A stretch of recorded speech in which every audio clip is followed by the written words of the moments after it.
हे महेश पंचबाई आहेत. हे महेश पंचबाईची शेती आहे. यांनी या उन्हाळ्यामध्ये दोडक्याची शेती आणि त्याच्यामध्ये काकडीचे झाडं, काकडीचा वेल, टमाटर अशा 3 पिकं ॲट ए टाईम एकाच जागी घेतलेले आहे. आणि जवळजवळ 4x5 मध्ये लागवड केलेली आहे यांनी. मधामध्ये 5 फुटाच्या मधामध्ये टमाटर लावलेली आहे. अच्छा, किती एकरामध्ये आहे? 1 एकरामध्ये. आणि किती दिवसानंतर तोडायसाठी येते? हा 1 ते 2 दिवसाच्या नंतरच तोडा येते. अच्छा, आता मार्केटमध्ये काय भाव आहे याचे? आता मार्केटमध्ये 35-40 रुपये किलो आहे ठोकवाला भाव. अच्छा, तर महिन्याला किती रुपयाचं पीक घेता तुम्ही? महिन्याला म्हणजे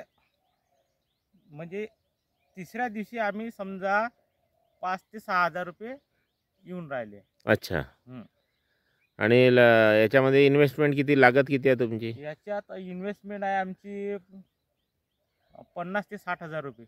अच्छा, टोटल पूर्ण? टोटल तसं बघितलं तर टमाटर आणि काकडीचं बी वगैरे तार पकडला तर तसं 75 हजारावर जाते. अच्छा, दादा 3 प्रकारची पिकं घेतलेली आहे तुम्ही. तर टमाटर, काकडी आणि दोडके. तिसऱ्या दिवशी 5 हजार रुपये उत्पन्न आता दोडका देऊन राहिलेला आहे. अच्छा, आणि काकडी? टमाटर आता चालू व्हायचे आहे. अच्छा, ते आता फुलावर आहे. त्याला काही टमाटर लागलेले आहे. अच्छा, ते आता उन्हाळ्यामध्ये कसं ऊन जास्त तापते, त्याला टेम्परेचर कमी राहण्यासाठी त्याच्यामध्ये टमाटर तयार केलं आंतरपीक म्हणून. अच्छा, ते म्हणजे उन्हाळ्यात टमाटर खराब नाही झाल्या पाहिजे. अच्छा, त्याचं चांगलं सुदृढ पीक निर्माण झाल्या पाहिजे, त्यासाठी मग ते आंतरपीक म्हणून टमाटर लावलेले आहे तुम्ही. आणि काकडी? हो, म्हणजे सरासरी ओव्हरऑल 50 हजार रुपये महिना तुम्हाला यातनं उत्पन्न मिळू शकते. हो, कमीत कमी आहे ना. आणि हे जवळजवळ 4 महिन्याचं पीक आहे. हो, 4 महिने म्हणजे जून महिन्यापर्यंत चाललेली आहे. अच्छा, त्याच्यानंतर मग तुम्ही इथे काय घ्याल? त्याच्यानंतर इथं फुलगोबी. अच्छा, हे शेत तुमचं कुठल्या शिवारात आहे? हे नांदा शिंदे मौजा कोणीमध्ये येते.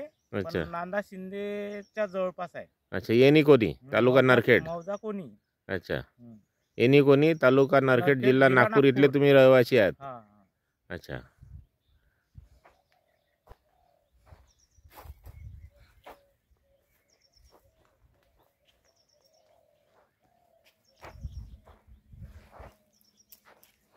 हे टमाटर आहे.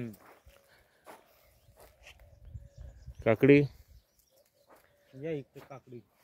हे फोटो काढायचा दोडक्याचा.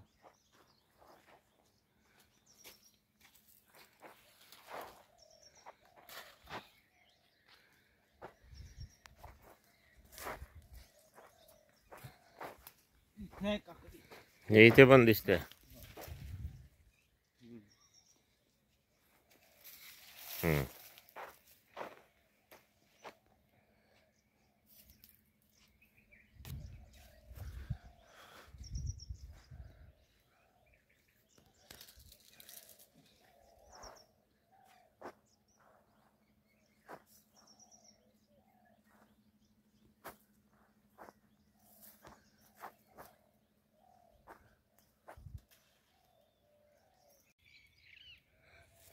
कंबाईन केलाय म्हणा ड्रीप.